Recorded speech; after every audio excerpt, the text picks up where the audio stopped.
moment with each other. Put down the phones. Put down the books. Unplug the laptop and enjoy each other's breaths. I'm getting a phone call. Hello?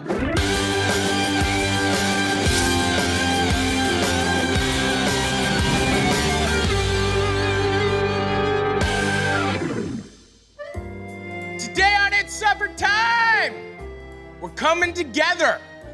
This is the most romantic supper I can think of, because nothing beats a surf and turf. We're gonna be making Chateaubriand, the cut of all cuts, the center cut of the beef tenderloin. We're gonna be making rosti, a perfect potato hash brown. We're gonna be making a butter poached lobster. The lobster meat, cooked perfectly, warmed in butter, placed upon a perfectly cooked piece of Chateaubriand. That's romantic to me. Show you how to make an entree. Potato, spinach, filet mignon, lobster. That is an entree. That is like a tube of love. What kind of meal is this without dessert? I have the answer. A volcanic chocolate cake. The most luxurious of all cakes. We're going big dog today. And I love that, because it's gonna take everything we got to not this up.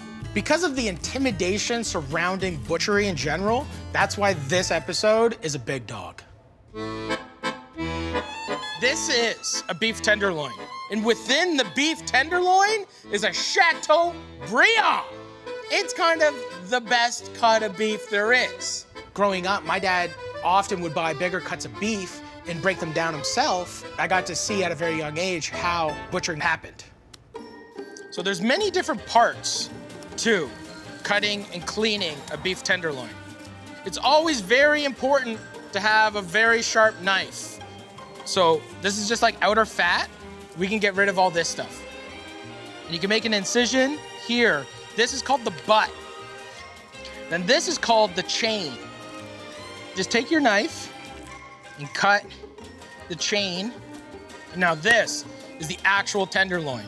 I'm just gonna clean up the rest of this silver skin. Oh my God, we're so close. Look at this. Look at this guy. The Chateaubriand is about the 6 to 7 inches within the beef tenderloin. So now I'm just gonna cut. I'm just gonna cut off both tips. And that's your big boy right there. Look at that guy. Go out and buy one big piece of steak, butcher it yourself, portion it, wrap it up, put it in the freezer, and then you got steak for like a month. I would say like a whole tenderloin like that is probably gonna be like 160 bucks. So out of 160 bucks, imagine if you got 15 steak dinners. With the beef tenderloin, once it's all broken down, we can easily have zero waste with this. The scrap, we can brown up and make a stock. The chain, we can make stews. You can grill it up whole, or you can make a stir fry. With the butt, I just chopped up the butt and made more steaks. If you're just 2, 3 people, you got 4, 5, 6, 7 meals out of one tenderloin. But today, we are only gonna be making a Chateaubriand out of this guy, because today, we're on that romantic voyage. We're inside City Fish Market. My man Gus loves lobster. I love lobster. Let's go inside and talk about lobster. Aphrodisiac? I don't know.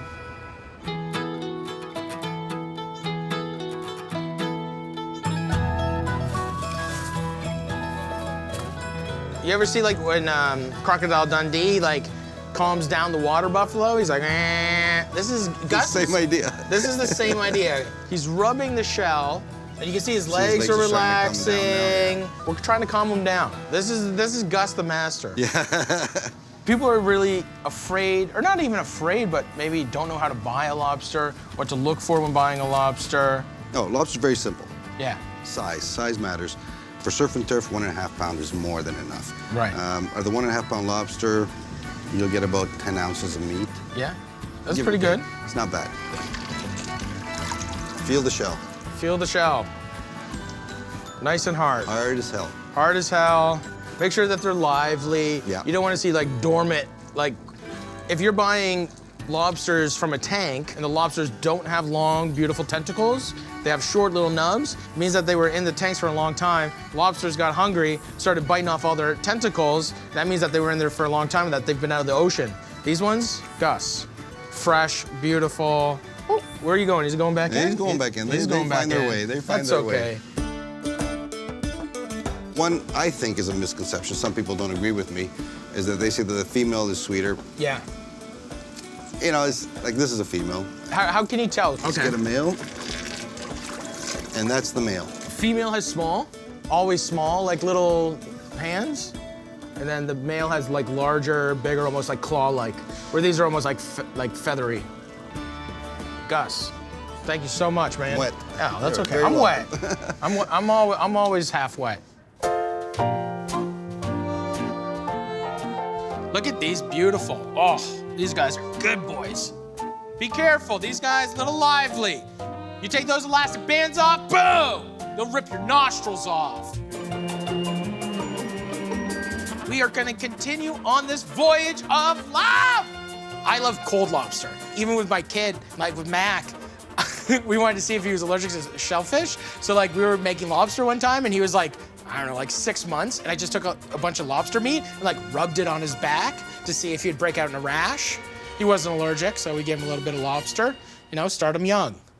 I would say this guy is around almost 2 pounds. This guy's a little over 2 pounds. So the rule with cooking lobsters is 4 minutes per pound.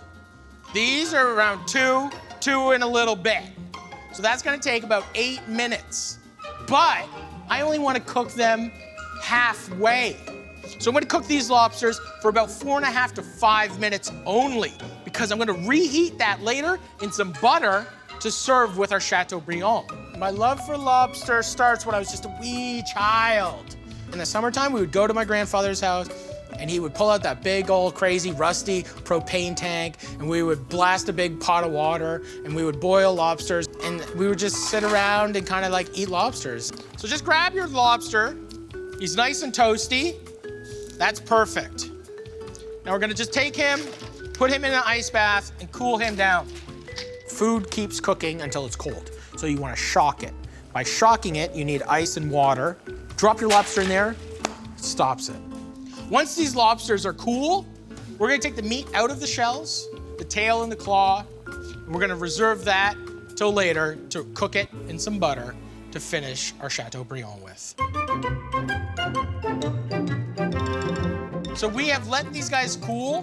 For 2-pound lobsters, you wanna at least give them at least 10 minutes in the ice water, and then you're just gonna break off the claws, and then with the tail, just take and you pull from one side, and then you pull from the other side, and then very easily that comes out. So now, just take scissors, and we're just gonna cut down the middle. That is beautiful. So now we just have the claws. And then we got the lobster claw here. And you just pull, and you disconnect. And you just pull out. There we go. Look at that. That's our lobster. We need to do a real quick TV magic. Clean up.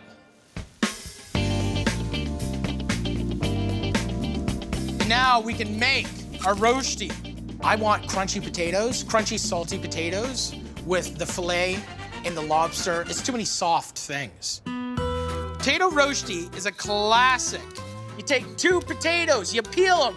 We're making roasties, you wanna make a starchier potato, a russet. It just makes it easier to make the potatoes stick together. Now, grate your potato on a box grater. There we go. And now we're just gonna add 1 onion. We're just gonna take this and mix it with the onion and the potato. So we have some clarified butter here. And we're gonna pour in a fair bit. We gotta make sure that that's nice and hot. And the clarified butter allows us to cook on a higher heat because there's no dairy. So I'm not adding anything to this. No flour, no nothing. And we're gonna crisp this up. Now I'm gonna add just some salt. When you're cooking the rosti, it's not like a time thing. It's more of like a look and seeing thing. Once it gets golden brown, flip it, golden brown, it'll be done. All right, we're gonna flip this guy. Be careful when you're flipping hot food. Boom. Nice and golden brown. Like this is done. We're gonna make tartare. Steak tartare is one of those things I absolutely love. I order every time I see a steak tartare on the menu because it's a blank canvas and so many people do so many different things with tartare. So beef tartare is not cooked, it is raw. So we're just gonna cut up our beef.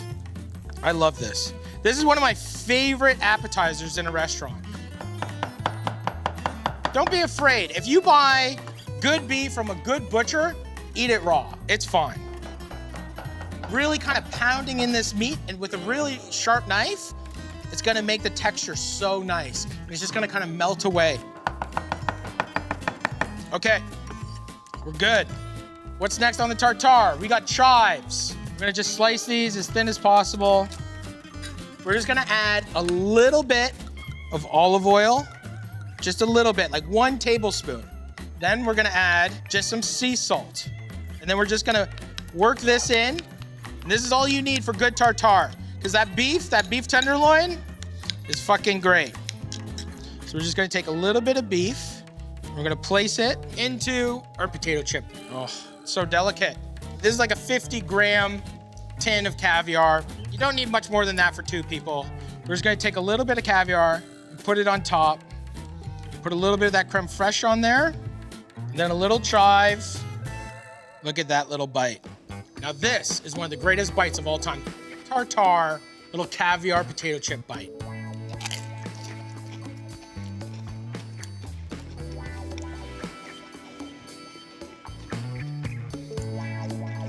That's so fucking good.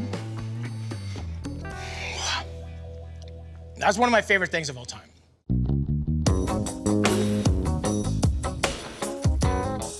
We're gonna make the molten chocolate cake. Molten lava cake is the most romantic dessert of all time. I don't know if it is, actually. I think I'm being selfish on this one. I just love it. We want to cook the outside of the cake way quicker than the inside. That's what's gonna make it molten. What I want is the outside to be like a nice, chewy, crunchy chocolate cake, and then you cut into it, and it's that oozy, warm, molten chocolate fucking batter. We have a double boiler here. What's a double boiler, guys? I have to explain everything to you, and that's okay.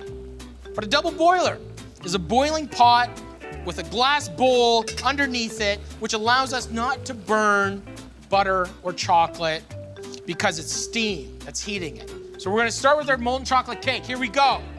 1/4 pound of butter, 1/2 cup of chopped bittersweet chocolate in. Stir this until it melts. We're gonna melt this butter down. I guess I could have cubed up the butter. Oh my God, look at this. I don't like baking, I don't like science, man. I'm a feeling guy. Baking is science, you can't fudge it. My wife bakes for me all the time, holy fuck. Trisha makes the best desserts. Last night, she's like, what do you want for dessert? And I was like, I want like chewy, chunky fucking brownies. But my all-time favorite dessert that Trish makes me, she makes Hello Dollies, which are like these like coconut chocolate kind of squares that are incredible. We have our chocolate, melted butter, and now what we're gonna do is add 2 full eggs. 2. But you wanna stir in these eggs right away because you don't want them to turn to scrambled eggs. And then we're gonna add 3 yolks. Just separate them out.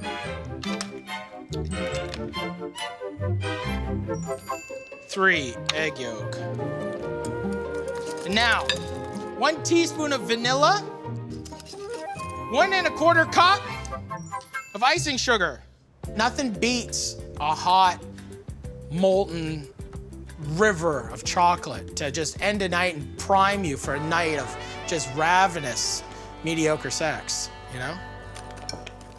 So we incorporated our icing sugar. Now lastly, half a cup of all-purpose flour. We're gonna pour the mixture into our measuring cup, just because it's easier to handle when we're pouring into our ramekins. And what are ramekins? Ramekins are those little bowls right there that are gonna fill up with this little cake, and it's gonna be oh so nice. First thing we're gonna do is just grease up your ramekins with butter and pour these up 3/4 of the way. Final thing, put a little bit of sea salt on top because I love salted chocolate. We have a preheated oven at 425. Those are gonna cook in 12 minutes. So we only wanna cook the outside. We want the inside to be molten. In that 12 minutes, we're gonna cook our Chateaubriand. So we have a Chateaubriand. Trishy loves steak. She'll smash a steak. She'll finish. She cleans her plate. She's Italian. Like her mom would she's like one of those houses, like she would have to finish her plate. We have some salt, kosher salt. Fresh cracked pepper. We're gonna add a little bit of canola oil. We're gonna add a little bit of olive oil. And I have a large pan here because I need a lot of space to cook this guy. You don't want to cook it on high heat. You don't want your pan to be smoking. You want it to be hot. Tenderloin is a sensitive little piece of meat. Look at that. That's what we're looking for. We're not browning the fuck out of it. We're just lightly searing at this moment. And then we're gonna add a lot of butter. And we're gonna baste this. That's gonna help brown it and cook the outside and then cook the inside really nice. And you can just take your sides and just sear the side. I'm gonna add 2 big old chunks. That's close to 1/4 pound of butter.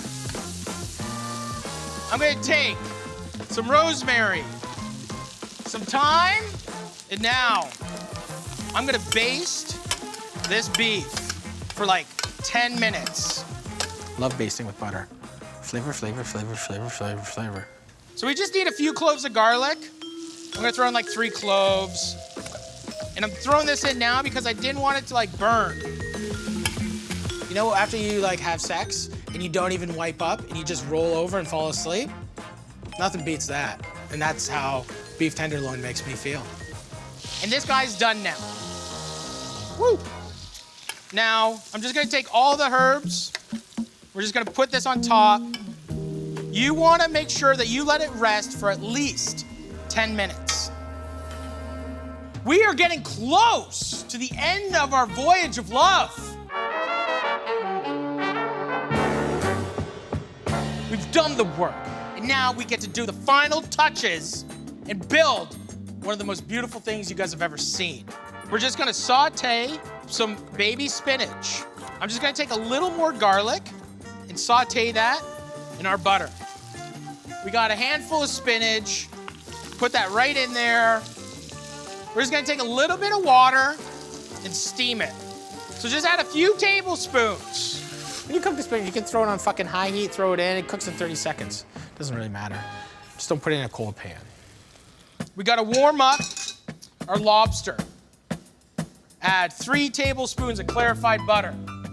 We're gonna take our lobster claw, just cut that. Take your tail, cut that little bit off.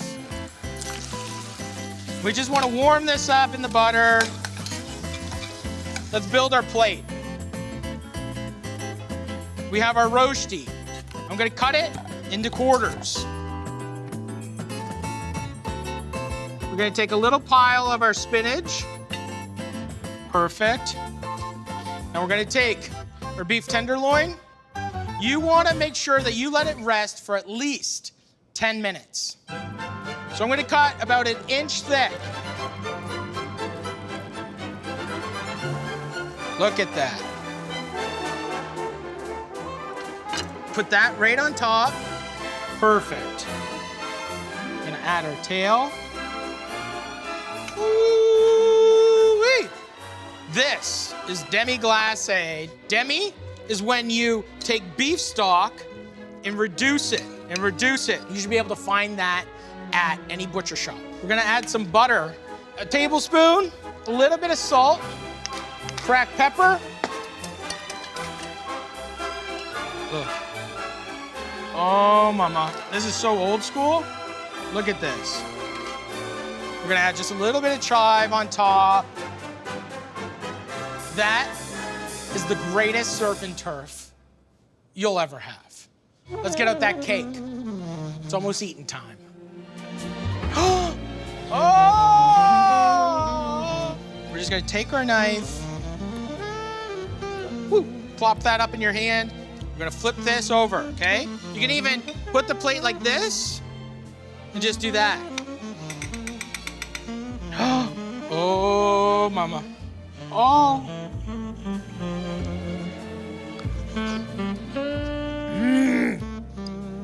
I always used to eat things real quick. My dad would always be like, "Ah, it's hot!" My dad would always say, it wasn't cooked in the fridge, Matthew. The molten cake just brings me back to those moments. We were on that river of love all the way through. This is my favorite meal. But I think this is just a classic play on a beautiful, beautiful surf and turf. In any romantic night, I swear, if you were to make this, you better bring a box of condoms. This is good. This is what I'm looking for, baby. You like that one? Oh, I love this. I didn't have to look far, because I knew that I love you. I love you more. I love you. I love you. I love you.